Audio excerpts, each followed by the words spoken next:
मेरा शौहर दुबई से कमाकर पैसे भेजता तो मुझे बहुत गुस्सा आता, क्योंकि वो अपने मरहूम भाई के बच्चों और बेवा का खर्चा भी उठाता था। मैंने शोर मचाकर बेवजह थाने पर इल्जाम लगा दिया कि मेरे शौहर से चक्कर चला रही है। वो नेक थी, रोते हुए अपने बच्चों को लेकर चली गई।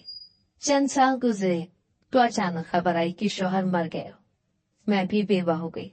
नहीं जानती थी कि मकाफात या मदासा होता है कि जब फाफले होने लगे और पड़ोसी खाना देने आया तो सारे मोहल्ले ने मुझे बद किरदार कहते मेरे सुनो, इस बार मुझे कुछ इजाफी पैसे भेजना, मेरी बहन की शादी है। मैंने दिल खोल कर पैसा खर्च करना है। मैंने फोन पर अपने शौहर से फरमाइश की तो वो झुंझला गया। पैसे पेड़ों पर नहीं उगते, मैं मेहनत करके कमाता हूँ। मैं यहाँ 2 वक्त की रोटी भी पूरी नहीं खाता और सारे के सारे पैसे वहाँ भेज देता हूँ। इसका ये मतलब नहीं है कि तुम पैसे यूं उड़ाती रहो जैसे मुफ्त के आ रहे हो। उसने जवाब में मुझे इतनी लंबी तकरीर सुनाई कि मेरा दिल जल कर रह गया। हाँ, तो तुम अपनी बेवा भाभी को इस बार जरा पैसे कम भेज दोगे तो क्या हो जाएगा? आखिर मेरी बहन की शादी है। मैंने बुलंद लहजे में डूबदू बहस की।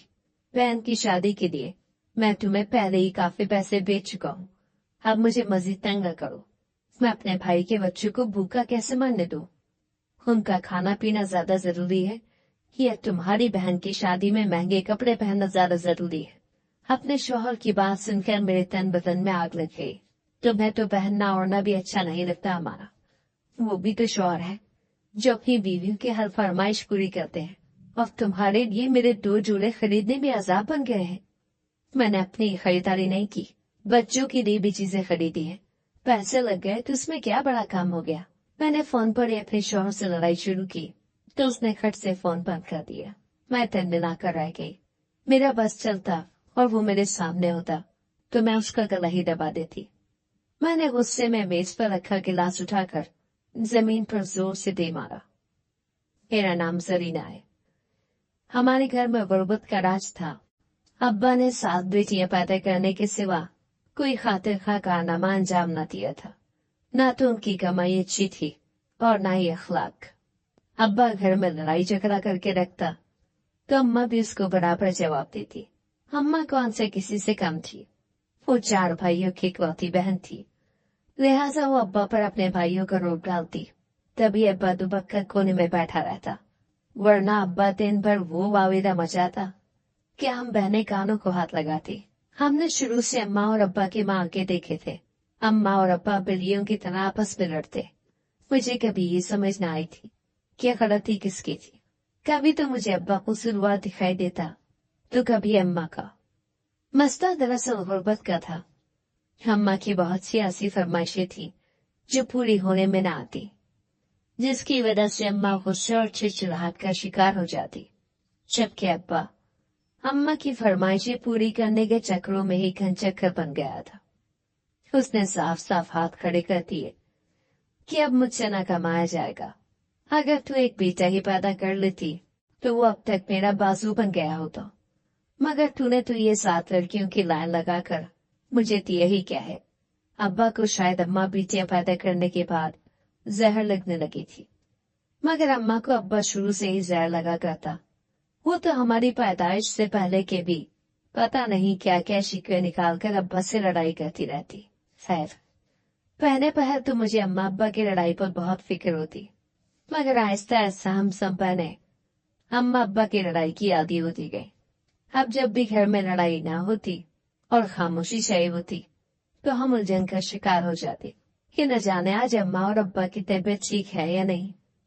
अम्मा और अब्बा को अपनी लड़ाई से फुर्सत मिलती तो हम बहनों की तरफ कोई ध्यान देते।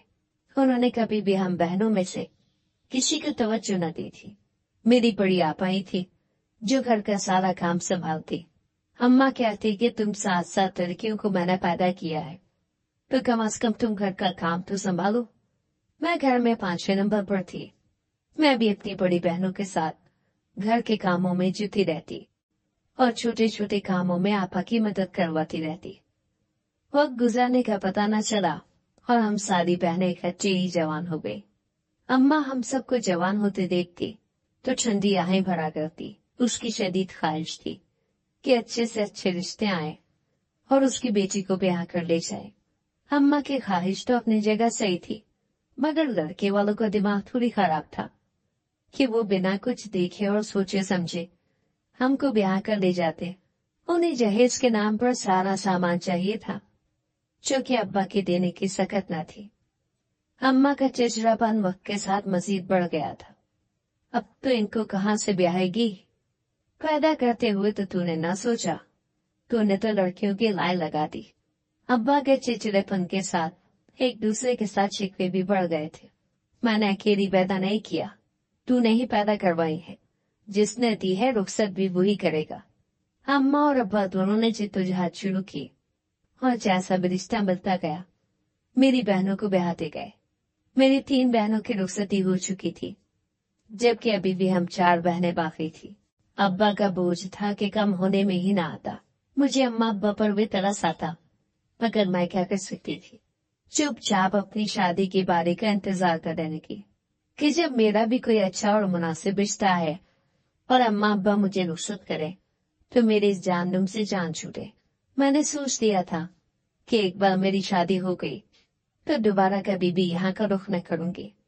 मेरी दिली ख्वाहिश थी कि मुझे कोई इतना अच्छा रिश्ता मिले कि मेरी तमाम हसरतें, फरमाइशें और ख्वाहिशें पूरी हो सके। मेरी 4 बड़ी बहनों की शादी हुई तो मेरा शादी का नंबर आया। मैं खुशकिस्मत साबित हुई क्योंकि लड़का दुबई में नौकरी करता था। दुबई का नाम सुनते ही मेरा दिल दुनिया उछलने लगा। मेरी खुशी का कोई ठिकाना न था। रिश्ता फौरन कबूल कर लिया गया था। मैं अपने आप को ख्वाबों में दुबई की सड़कों पर टहलते देखती। लड़का दुबई से आया हुआ था और उसने शादी करके वापस जाना था, लिहाजा मुझे ज्यादा इंतजार न करना पड़ा। 15 दिन के बाद शादी की तारीख मुकर्रर कर दी गई। मेरे लिए इतना अरसा गुजारना भी मुश्किल था। मेरा बस चलता तो आज ही रुखसत होकर अपने शौहर के साथ दुबई से उतार जाती। 15 दिन फिर आखिर गुजर ही गए थे और मैं रुखसत होकर अपने शौहर के संग चली आई। शादी के बाद जो मुझे पहली बुरी खबर सुनने को मिली वो ये थी कि मैं अपने शौहर के साथ दुबई नहीं जाऊंगी, बल्कि अपने ससुराल में ही जिंदगी गुजारूंगी। मेरी उम्मीदों पर तो पानी फिर गया। मेरे सारे ख्वाब टूट कर बिखर गए थे। मैंने अपने शौहर पर बेहद जोर डाला कि मुझे भी अपने साथ दुबई ले जाए, मगर वो राजी न हुआ। ऐसा मुमकिन नहीं है। मेरी तनख्वाह पाकिस्तान के हिसाब से तो ज्यादा है, मगर वहाँ के हिसाब से मामूली है। अगर मैं तुम्हें वहाँ ले जाऊं तो मैं तुम्हारा खर्चा कैसे उठाऊंगा? वहाँ के खर्चे बहुत ज्यादा है। उसने मुझे समझाने की कोशिश की, मगर मैं ठीक है समझने को तैयार न थी। मैं कुछ नहीं जानती, हम मुश्किल से गुजारा कर लेंगे, तुम बस मुझे ले चलो, मैं भी कोई नौकरी कर लूंगी। मेरी बात सुनकर उसने अपना माथा पीट डाला। वो कोई पाकिस्तान नहीं है कि तुम वहां पर जैसे मर्जी गुजारा कर लेगी। वहां गुजारा करना मुश्किल होता है, वहां ऐसे गुजारा नहीं होता। वैसे भी मेरी इतनी सकत ही नहीं है कि मैं तुमको ले जाऊं। समझते हैं, तुम नहीं समझोगी। बिल आखिर उसने अपने हाथ खड़े कर दिए। वो जान चुका था कि मैं समझने समझाने से पैदल थी। तेरा ही खर्चा नहीं उठाना, बाकी लोगों को भी देखना है। मैंने अम्मा को भी पैसे भेजने होते हैं। उसकी बात पर तो मुझे आगे लगे। भला शौहर की जिम्मेदारी अपने बीवी बच्चों का खर्चा उठाना है कि पूरे घर भर का। मेरे ससुराल में सास ससुर के अलावा मेरे जेठ और जेठानी भी थे, जबकि मेरी 3 नंदे थी जो कि शादीशुदा थी। मगर मेरी सास फिर भी आते जाते नंदों के हाथ पर कुछ न कुछ रख दिया करती। वो मेरे शौहर की कमाई यूं लुटा रही थी। मेरी जेठ की आमदनी कुछ ज्यादा न थी। घर में जरूरत का हर सामान था, जिससे साफ जाहिर था कि ये सब मेरे शौहर की कमाई से ही मुमकिन था। यहाँ की कमाई से तो इतनी चीजें लेना मुमकिन न था, जबकि मेरे ससुर भी दिन भर पड़े चारपाई तोड़ते रहते थे। मेरी जेठानी मेरे शौहर के पैसों पर राज कर रही थी और ये सब देखकर मेरा दिल जल जाता। मैं चाहती थी कि अपने शौहर की कमाई पर खुद खर्च करूं और ऐसी जिंदगी गुजारूं जैसी जिंदगी गुजारने का मैंने कभी ख्वाब में भी न सोचा था, मगर ऐसा मुमकिन न हुआ था। मेरा शौहर मुझे तसल्ली दिलासे देता हुआ वापस दुबई लौट गया। शौहर के जाने के बाद भी मैंने हिम्मत न हारी थी। मैंने सोच लिया था कि मैं कोशिश करके अपने शौहर को किसी न किसी तरह राजी कर लूंगी। अभी उसका और मेरा नया नया साथ था। कुछ सालों की मेहनत के बाद मुझे उम्मीद थी कि वो जरूर मेरी बात मान जाएगा। आखिर पत्थर पर भी पानी गिरता रहे तो वो भी पिघल जाता है। तो फिर ये तो जीता जागता इंसान था। खास तौर पर बच्चों के बाद वो खुद ही दूरी बर्दाश्त न कर पाएगा। लिहाजा मैं अपनी सी कोशिश करने लगी कि मैं जल्द हामला हो जाऊं और बच्चे पैदा करके अपने शौहर की दूरियां कस लूं। मेरा शौहर साल में एक बार ही वतन लौटता। वो यहाँ पर 2 महीने गुजारने के बाद वापस लौट जाता। मुझे अपने शौहर की वापसी का शिद्दत से इंतजार था। मेरी सास मुझे घर के काम काज करने के लिए कहती तो मैं साफ इनकार कर देती कि आखिर मैं क्यों काम करूं। मेरे शौहर की कमाई पर सब पल रहे थे।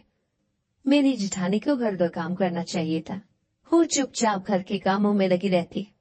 उसने कभी भी ना तो सास से जबान चलाई थी और ना ही मुझे घर का काम करने को कहा था। अगर वो कहती भी तो मैं उसे मुंह तोड़ जवाब देना जानती थी, मगर उसने मुझे कभी ऐसी कोई बात न कही। सारे घर का काम वो ही निपटा देती। मेरी मर्जी होती तो मैं अपनी मर्जी से काम कर लेती और अगर मेरा मूड ना होता तो मैं किसी काम को हाथ न लगाती। कुछ महीनों के बाद ही मेरी सास ने मेरे शौहर से शिकायत लगानी शुरू कर दी तो मेरे शौहर मुझे फोन पर नसीहत करने लगा। मैंने अपने शौहर को साफ साफ कह दिया कि जब आप आओगे तो मैं खुद ही आपको सारी दास्तान सुनाऊंगी, इसीलिए फोन पर मेरे से शिकायत करने की जरूरत नहीं। मेरा शौहर समझदार था। वो मेरी बात समझ गया और उसने मुझसे फोन पर नसीहत करना छोड़ दी। साल के आखिर में मेरा शौहर दुबई से लौट आया था। मैं उसके आगे पीछे घूमने लगी। मैं चाहती थी कि मैं इस दफा उसको इस बात के लिए जरूर ख्याल कर लूं कि वो मुझे भी अपने साथ दुबई ले जाए। मेरी एक और कोशिश भी थी कि मैं जल्द अज जल्द बच्चे पैदा करूं ताकि उसको बच्चों की याद में मजबूर करूं। मैं जानती थी कि जो काम बीवियां नहीं करवा सकती वो काम भी बच्चे बड़ी आसानी से करवा लेते हैं।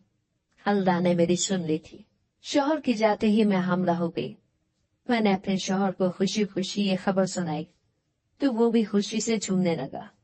मेरी खुशी का तो कोई ठिकाना ही ना था, क्योंकि मेरा शौहर इस खबर पर खुश था। अल्लाह ने मुझे जल्दी एक बेटे से नवाजा था। अब तो मेरी शौहर की डोरियां मेरे हाथ में थी। मैं उसे जैसे मर्जी फरमाइश करती तो वो पूरी करता जाता। वो अपने बच्चे से बेहद प्यार करता था। मैंने उसको कह दिया कि मुझे खर्चे के लिए अलग से पैसे भेजे। मैं तुम्हारी माँ के सामने बच्चे की छोटी मोटी जरूरतों के लिए हाथ नहीं फैला सकती। उसने मुझे अलग से पैसे भेजने शुरू कर दिए, जिसमें से कुछ पैसे मैं अपनी जात पर खर्च कर देती, जबकि बाकी पैसे बचाकर अपनी बहनों के लिए कोई न कोई तोहफा जरूर ले जाती तो वो खुश हो जाती। मेरी अभी 2 बहनें थी जिनकी शादी होना बाकी थी। हम अब्बा काफी बूढ़े हो चुके थे। अम्मा ने काम पर जाना भी छोड़ दिया था। अब्बा की मामूली सी पेंशन आया करती जिससे घर का गुजारा चल रहा था, जबकि बाकी मदद मैं कर दिया करती। अपने सब बहनों में मैं ही खुशहाल घराने में शादी होकर आई थी। बाकी सबके घर में तो गुर्बत का ही राज था। मेरे छठे नंबर वाली बहन की शादी थी तो मेरे शौहर भी दुबई से आया हुआ था। मैं अपने शौहर के हमरा सज धज कर अपनी बहन की शादी में गई तो सभी रिश्तेदार मेरी चमक दमक देख कर हैरान रह गए। हर कोई मुझ पर रश कर रहा था कि मेरी शादी कितने अच्छे घर में हुई थी। तुम तो बिल्कुल बदल गई हो, पहले से ज्यादा खूबसूरत हो गई हो। मेरी कजन्स मेरी तारीफ करते न थकती तो मैं खुशी से फूले न समाती। यही तो मैं चाहती थी कि मैं सबसे अलग लगूं, और मैं वाकई सबसे मुनफरिद लग रही थी। मैंने महंगे से महंगा जोड़ा पहना। मेरे शौहर ने भी इनकार न किया। वो जानता था कि मेरी बहन की शादी है, लिहाजा उसने न सिर्फ मुझ पर दिल खोलकर पैसा खर्च किया, बल्कि उसने मेरी बहन की शादी के खर्चे में भी काफी मदद की। जहेज देने से खाने पीने के इंतजाम में से किसी भी चीज में वो पीछे न रहा। मैंने सोच लिया था कि मैं जल्द ही अपने शौहर से फरमाइश करके अपने लिए एक अलग घर बनवाऊंगी जो अपनी मर्जी के मुताबिक सेट करूंगी। मैं सारी जिंदगी जिठानी के साथ गुजारा नहीं कर सकती थी। सास ससुर का क्या था, वो आखिर कब तक जिंदा रहते। वो बेशक मेरे साथ मेरे घर में भी रह लेते तो मुझे भी ढारस आती, मगर जिठानी के बच्चे हर वक्त घर में उधम मचाए रखते। मुझे उनके बच्चों से बहुत उलझन होती। वो मेरे कमरे में भी बिना तकल्लुफ चले आते और मेरे बच्चों को छेड़ने लगते। कभी उसको सूते से उठा लेते और कभी उसको गोद में उठाकर बाहर ले जाते।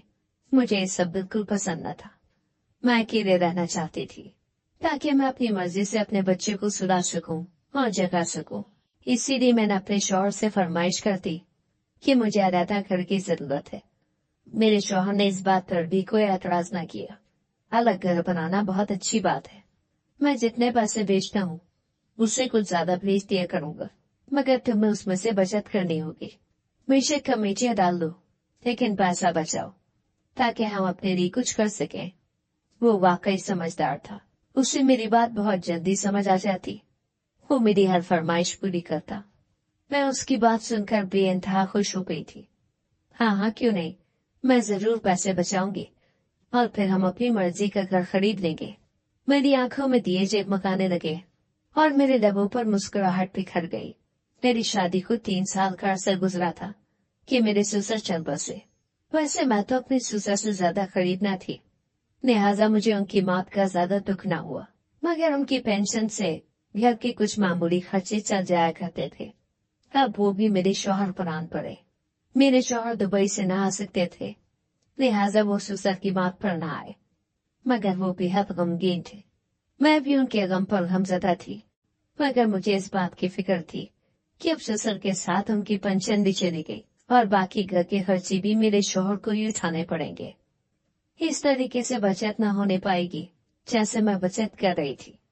ससुर की मौत को अभी 6 माह गुजरे थे कि एक और हादसे ने हमारी जिंदगियां बिल्कुल बदल दी। मेरे जेठ काम पर निकले थे, लेकिन वो सही सलामत वापस न लौटे। उनको जाने क्या हुआ कि वो काम के दौरान ही दम तोड़ गए। इस अलमनाक मौत से घर पर कयामत टूट पड़ी थी। मेरी सास तो अभी ससुर की मौत के गम से ही न निकली थी कि जवान बेटी की मैयत सामने देखकर वो तो बिल्कुल ही पागल हो गई। रो रो कर उसका बुरा हाल था। जिठानी और बच्चे भी इस कदर शिद्दत से रोए कि मेरी आंखों से भी आंसू बह निकले। मुझे तो रह रहकर इस बात की फिक्र खाई जा रही थी कि अब जिठानी और उसके बच्चों को कौन पालेगा। उसके आगे पीछे कोई न था, और अगर कोई रिश्तेदार मौजूद भी थे तो ऐसे मौके पर कौन काम आता है। मेरी सास ने मेरी जिठानी के सर पर हाथ रख दिया कि अब से तू मेरी बहू नहीं, मेरी बेटी है और तू मेरी जिम्मेदारी है। मैं जानती थी कि वो अपने बेटे पर इतरा रही थी जो कि दुबई में मुकीम था। मेरी सास ने जिठानी और उसके बच्चों की जिम्मेदारी उठा ली थी। घर का खर्चा वैसे ही चल रहा था। मेरी सास ससुर की पेंशन और जेठ की कमाई भी बंद हो गई थी। अब मेरे शौहर ने अकेले ही सब खर्चा उठा रखा था। मेरा दिल इस बात पर तड़पता कि मेरा शौहर मेरी जिठानी के 4 बच्चों का खर्चा उठा रहा है, हालांकि उसकी कमाई पर मेरा और मेरे बच्चों का हक था। अब ये वो वक्त था कि हम अपने लिए कुछ बचत करते और अपना अलग घर बनाते और बच्चों के मुस्तकबिल की फिक्र करते, मगर ऐसा कुछ मुमकिन न था। अब मेरे शौहर भी मुझे खींच खींच कर पैसे देते और मेरी बिल्कुल भी बचत न हो पाती। मेरे सारे ख्वाब दरे के दरे रह गए थे। मैंने जो अलग घर का सुहाना ख्वाब देखा था वो बिखर गया था और ये बात मुझसे बिल्कुल भी हजम न हो रही थी। मेरे मिजाज में चिड़चिड़ापन गालिब आ गया था। मैं वैसे भी अपनी सास से ज्यादा बात न करती, मगर अब तो मैंने उनसे बिल्कुल बात करना छोड़ दी थी। मैं उनकी किसी बात को खातिर में न लाती और जेठानी से भी मुंह फुलाए रहती। वो जानती थी कि मुझे ये बात बिल्कुल पसंद नहीं है कि मेरा शौहर उसके बच्चों पर अपनी कमाई लुटाए। मेरी सास अब बीमार रहती थी और ज्यादातर वक्त अपने कमरे में गुजारती थी। मैं जेठानी को बातें सुनाने से ना चूकती और उसको सुनाती रहती कि वो मेरे शौहर की कमाई पर पल रही है और उसके बच्चे भी ऐशो-इशरत कर रहे, जबकि मैं अपने शौहर से दूरी बर्दाश्त कर रही हूँ और मेरा शौहर अकेला परदेश में तन्हा मुशक्कत करने पर मजबूर है। मेरी सबसे छोटी बहन की शादी के दिन नजदीक थे। मैंने अपने शौहर से कहा कि मुझे इजाफी खर्चा भेजे तो उसने मुझे कुछ पैसे ज्यादा भेज दिए, मगर उनसे गुजारा होना मुमकिन न था। मैं चाहती थी कि मैं अपनी बहन की शादी में वैसे ही सज धज कर और बन संवर कर जाऊं जैसे इससे पहले बहन की शादी में शरीक हुई थी, ताकि देखने वाले मेरी तारीफ करें। मगर जब मैंने अपने शौहर से मजीद पैसे मांगे तो उसने साफ इनकार कर दिया। तुम जानती हो कि अब खर्चे ज्यादा हैं और इतने खर्चे में गुजारा करना मुमकिन नहीं है। मैं जैसे गुजारा कर रहा हूं मुझे ही मालूम है, इसीलिए तुम भी खर्चे कम करो। मैं उसकी बात सुनकर हैरान थी कि मेरी बहन की शादी थी, मैं भला खर्चे कैसे कम कर देती, और वो अपनी कमाई उन बाकी लोगों पर तो लुटा रहा था, जबकि मेरे पर खर्च करते हुए उसकी जान जा रही थी। मुझसे ये बात बिल्कुल भी हजम न हो रही थी। मेरा दिमाग गुस्से से भरा हुआ था। मैं चाहती थी कि मैं जिठानी की चूटी पकड़कर उसको इस घर से बाहर निकाल दूं, मगर मेरी सास के जीते जी ऐसा मुमकिन न था। मेरी सास तो मेरे शौहर से शिकायत लगाकर मुझे ही घर से निकाल बाहर कर दी। मैं बेहद बर्दाश्त के साथ जिंदगी गुजारने लगी। मेरे पास कोई और चारा न था और मैं भी बस थी। मेरा शौहर मेरे हाथ में न था, जबकि मेरी सास घर की मलका बनी बैठी थी। मुझे जल्द ही मौका मिल गया।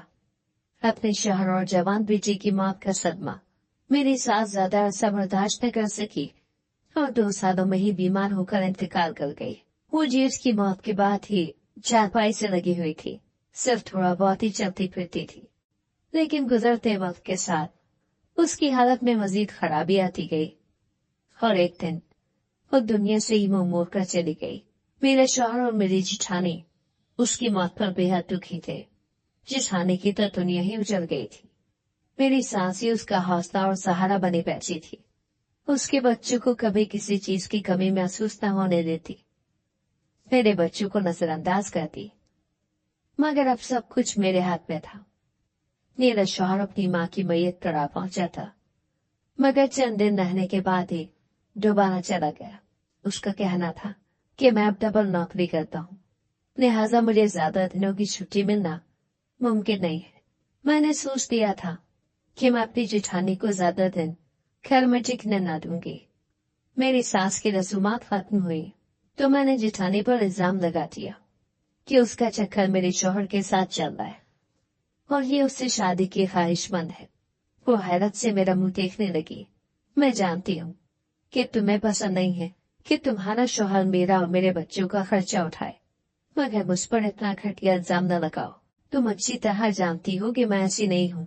वो सर्द लहजे में बोली तो मैं सुलग उठी। मैं तुम्हें अच्छी तरह जानती हूँ तुम कैसी हो और कैसी नहीं। अब मेरे घर से निकलो और हमारी जान छोड़ो। मैं तुम्हें एक लम्हे भी बर्दाश्त न करूंगी। मैंने उसको घर से निकल जाने को कहा तो वो अपने आंसू पोंछने लगी। मुझे उस पर जरा तरस न आ रहा था। मैं जानती थी कि वो नेक है, लेकिन उस वक्त में मेरा दिल इस कदर जला हुआ था कि मैं उसको 1 मिनट भी अपने घर में बर्दाश्त न कर सकती थी। अल्लाह के कहने से डरो, ये वक्त किसी पर भी आ सकता है। उसकी बात सुनकर मेरे अंदर आग लग गई। तुम्हें शर्म नहीं आती? तुम इतने सालों से मेरे शौहर का खा रही हो और मुझे बददुआएं दे रही हो। मुझे मालूम न था कि इतने एहसानात करने के बाद मेरे हिस्से में बददुआएं आएंगी। मैंने आंखें निकालकर उससे कहा तो वो रोती हुई अपना सामान समेटने लगी। मैं गुस्से से अपने कमरे में जा घुसी और जोर से दरवाजा बंद कर दिया। चंद घंटों के बाद ही घर में खामोशी छा गई तो मैं जल्दी से अपने कमरे से बाहर निकली। मेरी जिठानी अपने बच्चों को लेकर घर से जा चुकी थी। मेरा दिल बिरियों चलने लगा। आखिरकार मुझे मेरी मंजिल मिल गई थी। शादी के कितने ही सालों बाद मुझे अकेले घर में रहना नसीब हुआ था। मैं अपनी मर्जी से घर को सजा संवार सकती थी और अपने बच्चों के साथ खुशो-खुर्रम जिंदगी गुजार सकती थी। मैंने अपने शौहर को बता दिया कि जेठानी खुद ही अपनी मर्जी से घर छोड़कर चली गई है। वो शायद अपने किसी अजीज या रिश्तेदार के घर गई है, जो खुद ही आकर उसे अपने साथ ले गया है। हालांकि मैं जानती थी कि उसका कोई भी रिश्तेदार नहीं है। वो अपने बलबूते पर जिंदगी गुजार सकती थी और मुझे उसकी फिक्र करने की क्या जरूरत थी। अपने शौहर पर सिर्फ मेरा ही हक था। मेरा शौहर वैसे बेच था तो मैं अपनी मर्जी के मुताबिक खर्च करती। बचत करना तो मुमकिन ही ना था। सारे के सारे पैसे महीने के सौदे पर खर्च होकर खत्म हो जाते और अगले महीने शौहर मुझे फिर से पैसे भेज देता। मैं अपनी जिंदगी ऐशी से गुजारने लगी। मैं रंग बिरंगे कपड़े बनाती और फैशन के मुताबिक खूब तैयार होती। हालांकि यहाँ पर मेरा शौहर न था, मगर मुझे फिर भी तैयार होने का शौक था। मुझे अपनी तैयारी किसी को तो दिखानी थी, लिहाजा मैं सज धज कर मोहल्ले में निकल जाती और मोहल्ले की गरीब औरतों को अपने फैशन के कपड़े दिखाती। उनकी हसद जलन देखकर मेरा दिल बाग बाग हो जाता। मेरी जिंदगी बड़ी बेफिक्री से गुजर रही थी।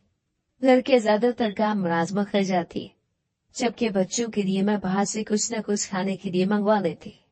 मुझे खुद भी घर का खाना अच्छा न लगता था, तो मैं रोजाना ही अपने लिए भी कुछ बाहर से मंगवा देती। बच्चे भी बाहर के खाने खुशी से खा लेते और यूं हमारा दिन गुजर जाता। अक्सर मैं तैयार होकर कभी किसी बहन के तो कभी किसी बहन की तरफ चली जाती। मैं अपने साथ खाने पीने की चीजें भी ले जाती और हम बहनों के बच्चों के साथ मिलकर मजे से खा लेते और खूब सारी बातें करते। चूंकि मैं इतना कुछ लेकर जाती थी, लिहाजा मेरी बहनें और उनके बच्चे भी मेरे आने पर खुश होते। मैंने कभी सोचा भी न था कि मेरी जिंदगी इतनी अच्छी गुजरेगी। ये सब मेरी तदबीर की सूरत ही मुमकिन हुआ था। अगर मैं अपनी जिठानी को घर से ना निकालती तो शायद आज भी मैं उसके बच्चों को पाल रही होती। मेरी ये खुशी चंद सालों पर ही मैसर थी। अभी मुझे अलग हुए चंद साल ही गुजरे थे कि एक दिन अचानक से खबर आई कि मेरा शौहर मर गया। मुझे इस खबर पर यकीन न आया। मैं बेहद परेशान थी। गुज़िश्ता कई दिनों से मेरा मेरे शौहर से कोई राब्ता न था।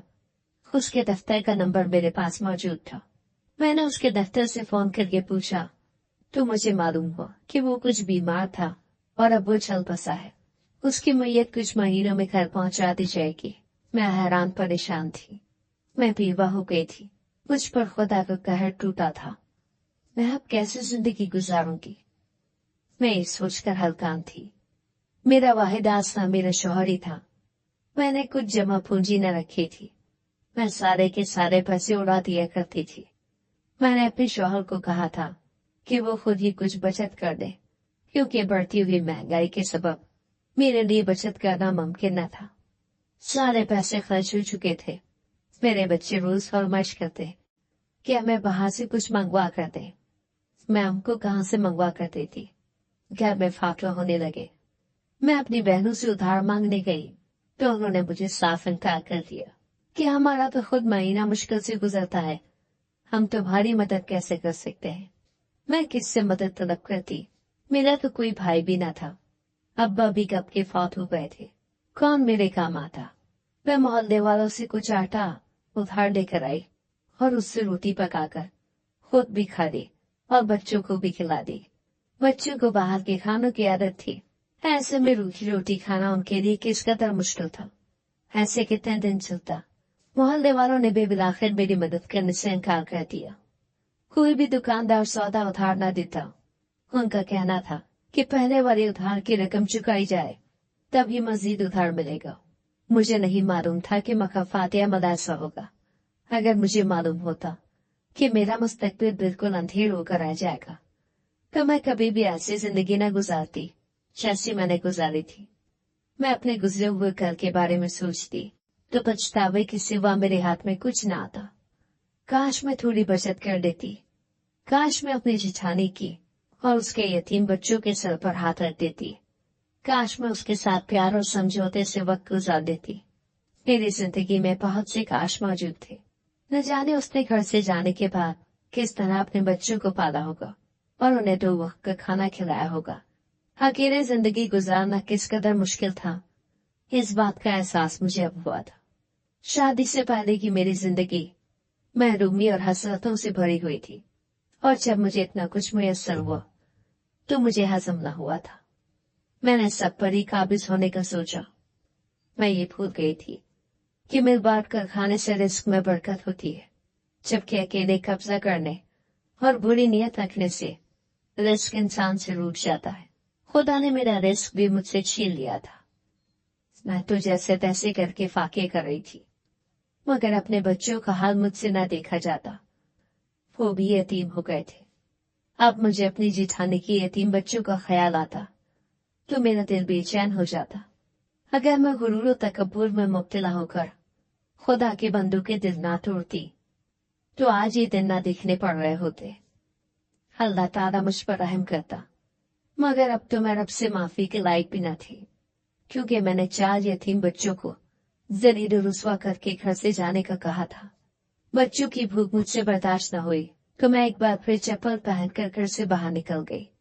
मैं कई दुकानदारों से उधार मांग चुकी थी, मगर मुझे कहीं से भी रकम न मिली थी। अब मुझ पर कोई भी एतबार करने को तैयार न था, मगर मैं ऐसे हाथ पर हाथ धरकर नहीं बैठ सकती थी। मेरा इरादा था कि मैं कुछ काम धंधा ढूंढूं, और बेशक मुझे लोगों के घर में ही काम करना पड़े, मगर तो वक्त का खाना तो मैसर आ जाएगा। मेरे घर मुझे मुलाजमा काम करती थी। मैं उसके घर जा पहुंची। मैंने उसे अपने तमाम हालात बताए। उससे कहा कि वो कई घरों में काम करती है, अगर किसी घर में काम हो तो मुझे दिलवा दे, ताकि मैं अपने बच्चों का पेट भर सकूं। उसने रजामंदी जाहिर कर दी। उसका कहना था कि मैं जल्द ही आपको काम ढूंढ कर बता दूंगी। मैं कुछ मतभेद से वापस लौट रही थी कि अपने मोहल्ले वाले अनवर को अपने दरवाजे के आगे खड़े देखकर मैं हैरान रह गई। वो हाथ में प्लेट पकड़े खड़ा था। ये मैं आपके लिए चावल लाया हूँ। वो मुझे देखकर मुस्कुराता हुआ बोला, तो मैंने मशकूक नजरों से उसे देखा और उसके हाथ से प्लेट पकड़ ली। प्लेट में वाकई गरम गरम चावल मौजूद थे। मेरी भूख चमक उठी। मैं शुक्रिया कहते हुए अंदर चली गई ताकि उसकी प्लेट वापस दे सकूं। प्लेट ही शाम को आगे ले जाऊंगा। मुझे अपने पीछे उसकी आवाज सुनाई दी तो मैंने अपना सर हिला दिया। वो फौरन ही चल दिया। मेरे पेट में कुछ गया तो लबों से खुद ब खुद रब का शुक्र निकल गया। अब अनवर रोजाना ही कुछ न कुछ लिए चला आता, कभी फल तो कभी उसके हाथ में सब्जी होती तो कभी वो पका हुआ सालन दे जाता। उसकी मेहरबानी पर मैं हैरान थी, मगर जानती थी कि ये रब की तरफ से मदद करने का तरीका था। मेरे पास कोई और चारा न था। जब तक काम न मिलता तब तक मुझे ऐसे ही गुजारा करना था। मैंने अनवर से कुछ रकम उधार मांग ली ताकि मैं अपने घर में राशन की कुछ जरूरी चीजें ले सकूं। घर में आटा भी बिल्कुल खत्म था। उसने बखुशी मेरे हाथ पर पैसे रख दिए तो मैं उसके एहसानमंद हो गई, मगर मुझे क्या मालूम था कि उसकी नीयत गलत थी। उसके इरादे ठीक न थे। मुझसे शादी कर लो, ऐसी बीवी की जिंदगी कब तक गुजारूंगी। कुछ दिनों में ही उसने मुझे अपना रिश्ता पेश कर दिया। मैंने हैरान नजरों से उसे देखा था। देखो, मैं तुम्हारे भले के लिए कह रहा हूं। कल को मोहल्ले वाले तुम पर और मुझ पर इल्जाम भी लगा सकते हैं। लोगों का तो तुम्हें पता ही है, उनकी सोच किस कदर पस्त है। मैं तुम्हें खुश रखूंगा। वो न जाने कौन कौन से वादे कर रहा था, जबकि मैं हैरान रही थी। दूसरी शादी करने का तो मैंने कभी सोचा तक भी ना था। मैं अभी इनकार भी न कर पाई थी कि अनवर की बीवी न जाने कहां से वावेला करती निकली थी। उसने चीख चीख कर पूरा मोहल्ला सर पर उठा लिया था। इर्द गिर्द के लोग घरों से बाहर निकल आए थे और सब खड़े तमाशा देख रहे थे, जबकि वो मुझ पर इल्जाम लगा रही थी कि मैं उसके शौहर को वरगला रही थी। तुझे शर्म नहीं आती? दूसरों के शौहरों पर डोरे डालते हुए एक अच्छी खासी उम्र की औरत ने मुझे लताड़ा तो मैं बेबसी जिद में होंठ चबाने लगी। ऐसा कुछ भी न था, ये बिल्कुल झूठ था, मगर फिर भी मैं अपनी सफाई में कुछ न कह सकी। वैसे भी वहां मौजूद लोगों में से कोई भी मेरी बात सुनने को तैयार न था। मैंने मदद तलब नजरों से अनवर की जानिब देखा तो वो चीख उठा, मैं इससे शादी का ख्वाहिशमंद हूँ। हमारे दरमियान कोई गलत ताल्लुक नहीं है। अनवर ने अपनी बीवी को काबू करने के बजाय उसके गुस्से को मजीद हवा दी थी। वो कमर पर हाथ रखकर तन से बोली, लो सुन लो, शादी रचाएंगे, एक के हुकूक तो पूरे करने के काबिल है नहीं, दूसरी करेंगे। देख लो आप सब लोग, अपने कानों से सुन लो। इसने मेरे शौहर को अपनी अदाओं के जाल में फंसाया है। आप लोगों को याद ही होगा, इसका शौहर यहाँ होता नहीं था, फिर भी ये किस कदर तैयार होकर पूरे मोहल्ले में अपनी अदाएं दिखाती फिरती थी। मैं तो कहती हूँ इसे इस मोहल्ले से ही निकाल बाहर करो, वरना जैसे आज इसकी वजह से मेरा घर बर्बाद हुआ है, कल कोई आप सबके घर भी बर्बाद कर देगी। सभी मोहल्ले वाले उस औरत की जुबान बोल रहे थे। निकल जाओ हमारे मोहल्ले से, चली जाओ यहाँ से। मोहल्ले वालों ने आगे बढ़कर मेरा सामान उठाकर घर से बाहर फेंकना शुरू कर दिया। वो गैज़ो गजब में भरे हुए थे। मैं बेहद परेशान उनको रोकने की नाकाम कोशिश कर रही थी। मेरी बेबसी उरूज पर थी। जो मैंने अपनी जेठानी के साथ किया, मुझे उसका अच्छी तरह एहसास हो रहा था। काश कोई तो मेरी मदद करने को आगे आए। रुक जाए, आप सभी क्या कर रहे हैं? तभी मुझे मानुस की आवाज सुनाई दी, तो मैंने फौरन अपनी हिमायत में बोलने वाले की तरफ देखा। मेरी जेठानी हैरान नजरों से मोहल्ले वालों को देख रही थी। ये सब क्या हो रहा है? वो आगे बढ़कर सबके सामने खड़ी हो गई। मोहल्ले की औरतों ने उसके सामने मुझ पर इल्जाम लगाने शुरू किए, तो उसने फौरन हाथ के इशारे से उन्हें मजीद बोलने से रोक दिया। बस कर जाए, अगर तुमसे अपना शौहर संभाला नहीं जाता तो इसमें इसका क्या कसूर? तुम खुद अपने शौहर को अदाएं दिखा दिया करो। आप सब लोग अभी के अभी यहाँ से चले जाए, वरना मैं पुलिस को फोन करके बुलाऊंगी और सबको अंदर करवा दूंगी। मेरी जेठानी की धमकी काम आई और लोग कुछ ही देर में इधर उधर बिखर गए। मैं इस कदर शर्मसार थी कि उसके सामने नजर उठाने के काबिल भी न थी। उसने मेरा बिखरा हुआ सामान समेटा और मुझे अंदर ले आई। ये सब क्या हो रहा है? तुम ऐसे हालात तक कैसे पहुंची? वो हैरत से मुझसे पूछने लगी, तो मेरी आंखों में आंसू भर आए। मैं तो यहाँ से गुजर रही थी, इत्तेफाकिया तौर पर मैंने ये सब देख लिया। मगर ऐसा कैसे मुमकिन हुआ? मैंने उसे अपने शौहर की मौत की खबर दी, तो वो मुंह पर हाथ रखकर हैरान रह गई। ऐसा कैसे मुमकिन है? भाई को क्या हो गया? उसकी आंखों में आंसू भर आए। वो तो उस कदर नेक इंसान थे कि मुझे अपने सगे भाइयों की तरह अजीज थे। तुमने मुझे बताया क्यों नहीं? तुम एक बार तो मुझे पुकारती, मैं तुम्हारी मदद को हर लम्हे मौजूद होती। मैं उससे क्या पुकारती? मैं तो खुश थी कि मेरी उससे जान छूटी। मैंने एक बार भी उससे ना पूछा था कि वो कहाँ जाएगी। मुझे उसके ठिकाने का दिन थोड़ी था जो मैं उसको जाकर बता देती। मैं तुमसे बहुत शर्मिंदा हूँ, मुझे माफ कर दो। मैंने उसके सामने फौरन ही हाथ जोड़ दिए, तो उसने मेरे हाथ पकड़ लिए। ऐसा मत कहो, मैंने तुम्हें भी हमेशा अपनी बहनों की तरह ही समझा है। यह खुदा की मर्जी थी कि मैं बेवा हो गई और मेरे बच्चों का पेट पालने के लिए मुझे किसी के सहारे की जरूरत थी।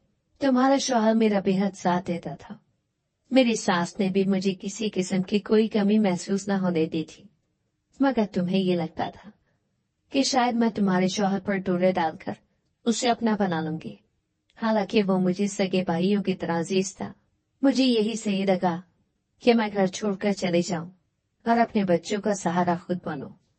मैंने एक कंपनी में नौकरी इख्तियार कर ली थी। अब मेरी नौकरी अच्छी जा रही है। मैं अपने बच्चों का पेट भरने के काबिल हूँ। जेठानी की बात सुनकर मुझ पर घड़ों पानी पड़ गया। ऐसा नहीं है, मैं गलत थी। मैंने तुम पर गलत इल्जाम लगाया, जबकि मुझे दिल से खबर थी कि तुम बहुत नेक हो और तुम मेरी शौहर के बारे में ऐसा नहीं सोचती। बस मैं ये चाहती थी कि तुम मेरे घर से चली जाओ। मैंने अपने सारे गुनाह कबूल कर लिए थे, लेकिन मेरी जेठानी का दिन वाकई बहुत बड़ा था। उसने मुझे सदके दिल से माफ कर दिया, तो मेरे दिल से जैसे एक बड़ा बोझ सरक गया। मैं अपने अल्लाह से भी माफी की तलबगार थी। उसने मुझे सीधे रास्ते पर चलने की हिदायत तो दी थी, शायद वो मेरी मुश्किलों को भी कम कर दे। मैंने अपनी जेठानी से कहा कि मुझे भी कोई नौकरी लगवा दे, ताकि मैं अपने बच्चों का पेट पाल सकूं। तुम फिक्र न करो, मैं कल ही अपनी कंपनी के मालिक से बात करूंगी। तब तक तुम मेरे साथ मेरे घर पर चल कर रहो। मकान किराए का है, मैं अपनी तनख्वाह से किराया देती हूँ। तुमने अब किसी चीज की कोई फिक्र नहीं करनी। कयूम ने बेवा होने के बाद मेरा और मेरे बच्चों का किस कदर साथ दिया था। अब मैं उसके बच्चों को अकेला कैसे छोड़ सकती हूँ? ये घर किराए पर दे दो, इसके किराए से कुछ गुजारा हो जाएगा और तब तक तुम्हारी नौकरी का भी इंतजाम हो जाएगा। जेठानी की बात सुनकर मैं बेइंतहा खुश हो गई। वाकई ऐसा मुमकिन था। वैसे भी मेरा अब इस मोहल्ले में रहना ठीक ना था। मेरे बच्चों ने जो कुछ सहा था, मैं नहीं चाहती थी कि वो दोबारा ऐसा कुछ बर्दाश्त करे और अपनी माँ के बारे में गलत सोचे। लिहाजा मैं अपना सारा सामान लेकर अपनी जेठानी के घर शिफ्ट हो गई। घर छोटा था, मगर जेठानी को हमारे वहां रहने पर कोई ऐतराज न था। कल को जो औरत मेरे आसरे पर थी, आज वो मेरा सहारा बन गई थी। मैं अपने रब की इस काया पलटने पर हैरान होने के साथ साथ शर्मसार भी थी। जेठानी की मदद से ही मैंने अपने सुसाइडी घर को किराए पर चढ़ा दिया।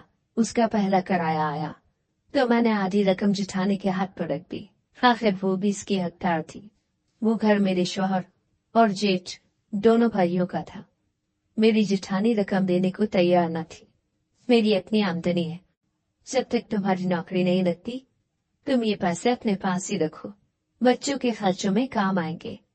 जेठानी की बात सुनकर मेरी शर्मिंदगी में मजीद इजाफा हो गया था। मुझे अपनी जेठानी के साथ रहते 2 माह का अरसा गुजर गया था। उसने मुझे आज तक कभी किसी चीज का कोई ताना ना दिया। वो मेरा और मेरे बच्चों का बेहद ख्याल रखती। घर के आने वाले किराए में से मैं बच्चों पर खर्च करती, जबकि बाकी खर्चा जेठानी पूरा करती। मैं उसके रवैये पर हैरान और शर्मसार थी। मेरी अभी तक नौकरी नहीं लगी थी, मगर कंपनी के मालिक ने वादा किया था कि जैसे ही कोई जगह खाली हुई तो मुझे नौकरी के लिए जरूर बुलाएगा। जेठानी के घर आने के बाद एक दिन भी मेरे बच्चे भूखे न सोए थे। अल्लाह का शुक्र था कि वो रोजाना ही पेट भर कर खाना खाते थे। मैं भी बहुत मुतमईन थी, अब अपने पैरों पर खड़ा होना सीख रही थी। एक दिन दरवाजे पर दस्तक की आवाज सुनकर मैं दरवाजे की जानिब बढ़ी। मेरी जेठानी नौकरी पर गई हुई थी और उसके सभी बच्चे स्कूल में थे। मैं और मेरा छोटा बेटा घर पर थे, जबकि बड़े बेटे को मैंने जेठानी के बच्चे को स्कूल में दाखिल करवा दिया था। मैंने दरवाजा खोला तो सामने अपने शौहर को खड़ा देखकर मैं हैरान रह गई। मेरे मुंह से अल्फाज ही अदा न हुए। मैं इस कदर साकत थी, मुझे यकीन ही न आ रहा था कि मेरा शौहर मेरे सामने जिंदा और सही सलामत मौजूद था। ऐसे क्या देख रही हो, अंदर नहीं बुलाओगी? वो धीमे से मुस्कुराकर बोला कि मैं फौरन एक तरफ हट गई। आप जिंदा हैं? मगर आपके दफ्तर से तो मालूम हुआ था कि आप मौत का शिकार हो गए, फिर आप वापस कैसे आ गए? ये सब कैसे हुआ? मैंने उस पर सवालात की बौछार कर दी। मैं तुम्हें सारी कहानी सुनाता हूँ, तुम मुझे एक गिलास पानी पिलाओ। बड़ी मुश्किलों से तुम लोगों का पता ढूंढते हुए यहाँ पहुंचा हूँ। मैं पुराने घर में गया था। वो घर क्यों छोड़ दिया? उसके सवाल के जवाब में मैं कुछ बोल न सकी। आप मुझे ये बताएं कि आप कैसे हैं? मैंने आपके बाद बड़ा मुश्किल वक्त गुजारा है। मैं अपने शौहर के कंधे से लगकर सिसक पड़ी। हरे पकड़ी रोती क्यों हूँ, अब आजमाइश खत्म हो गई। मैं दरअसल कंपनी के बस में बैठकर वापस घर की तरफ जा रहा था। तभी बस को हादसा पेश आया और मैं बस से निकलकर दूर झाड़ियों में जा पड़ा। बस को आग लग गई। कंपनी वालों ने यही समझा होगा कि मैं भी हादसे का शिकार हो गया, मगर खुशकिस्मती से मैं जिंदा था। किसी ने मुझे झाड़ियों में से निकालकर अस्पताल पहुंचा दिया। चूंकि मैं बेहोश था, इसीलिए किसी को भी मालूम न था कि मैं कौन हूँ। और जब मुझे होश आया तो तब भी मेरी तबीयत काफी खराब थी। मुझे काफी गहरी चोटें आई थी। इलाज में काफी वक्त लग गया। मैं चलने फिरने के काबिल भी न था। मैं अस्पताल से डिस्चार्ज हुआ और अपने फ्लैट पहुंच गया और वापस पाकिस्तान आने का इंतजाम करने लगा।